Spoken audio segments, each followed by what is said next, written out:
Good morning, good evening or good afternoon.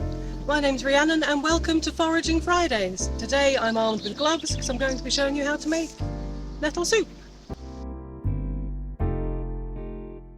You can find stinging nettles almost anywhere. It's native to Europe, Western North Africa and parts of Asia, but can now be found worldwide.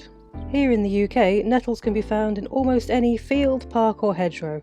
They're far from fussy about where they grow, as I'm sure many young children will be able to tell you. As we discussed last time in the dandelion jelly video, you don't want to be foraging from the edge of a road due to dust and pollution. We are just picking the smaller young leaves at the top of the plant. The older the leaves are, the more bitter they will be. I've now picked about a colander's worth of stinging nettles and it's just started to rain, so let's go inside and warm up with some soup. So I am a wee bit damp, but that's foraging for you. I've just given the nettles a little rinse and now we've got our other ingredients. So we've got a potato, a largish onion, 2 cloves of garlic, a stock cube, some olive oil, and I've already ground up some black pepper as well. I do have a pepper mill, but to do this amount I just went for it.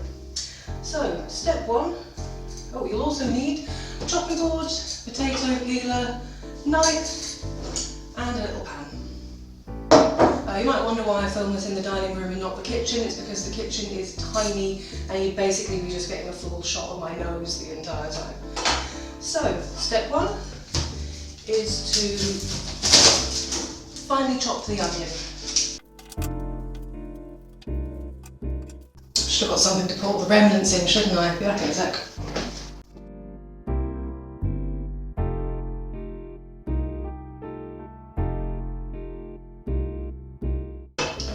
Onion eyes.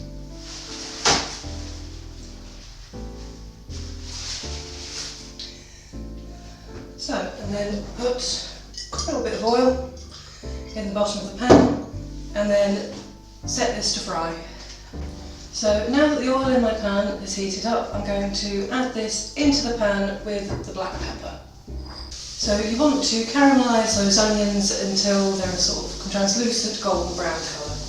Next, take your garlic cloves and push them flat and finely mince them. You can use a garlic press for this, but I haven't got one. I don't think it takes that much more time, to be honest.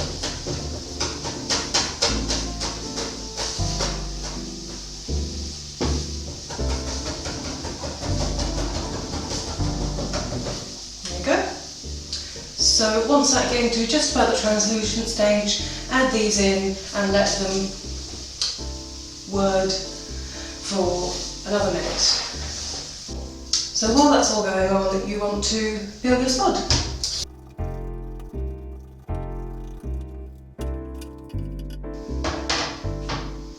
Now that your potato is peeled, you want to cut it into about 2 cm wide chunks.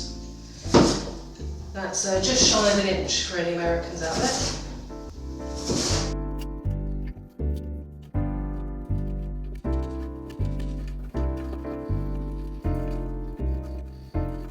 Okay, 1 chopped potato. Now that our onions and garlic are caramelised, you can add your potatoes into the pot or fling them all over the table. That's another option. And then you want to just cover them over with boiling water or cold water and bring it up to temperature and leave that to boil for about 10 minutes. You can also use other root vegetables you have lying around. I often use carrots or parsnips, but just put in whatever you feel might taste nice. Our potatoes have been boiling for about 10 minutes, so they're just starting to go slightly soft. So at this point you want to add stock cube. I'm using vegetable stock, but you can use whatever you have to hand. You can just use salt if you use enough root vegetables in there, but I find this to be quite nice. Then you take your rinsed nettles, pop them in. If there's not quite enough water to cover them, you can get a little more and just top it up. You want to make sure they're fully submerged. And then you just pop a lid on and leave this to simmer, not boil, for another 10 minutes. That's been cooking now for about 10 minutes, so everything's wilted down and it's ready to go. So, take your stick blender, or normal blender if that's what you got, and blend it up.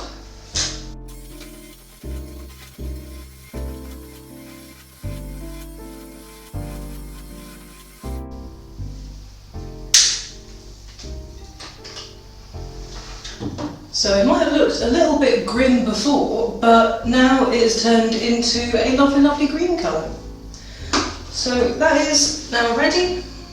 You just ladle some out into a bowl.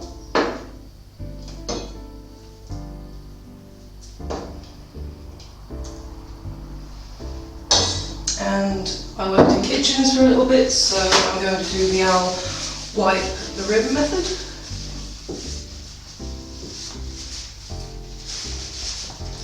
And I think it's particularly nice with a little bit of creme fraiche or Greek yogurt. Just dolloped or swirled in the middle. Get off my finger, please. And a little pinch more of black pepper on the top.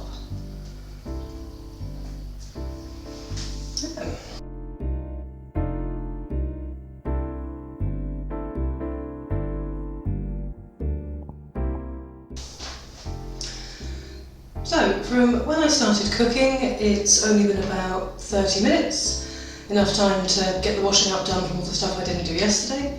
So I'm having it with some buttered bread. This is the loaf I made yesterday. Let me know if you want me to show you how I make bread. And so, and a cup of tea, of course, I am English. So let's give it a taste. Still quite hot. So it's sort of a nice, fresh, peppery taste. Obviously there is black pepper in it as well, but the leaves themselves do have a nice peppery taste. It's very good for you, it's full of iron, like many leafy greens do, and it's a really nice, cheap foraging lunch. So if you picked your leaves and you don't have time to make soup that day, you can freeze them, like you get the balls of frozen spinach. They work perfectly well, it's just it won't have that quite the same bright green colour.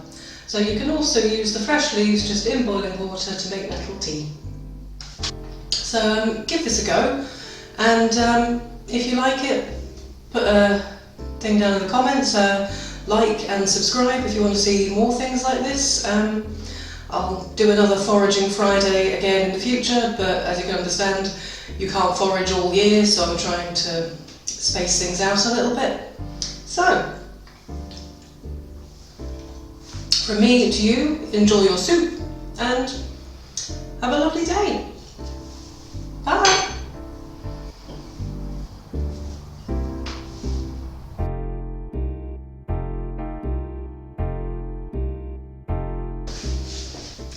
I'm not planning on turning this into a mukbang channel.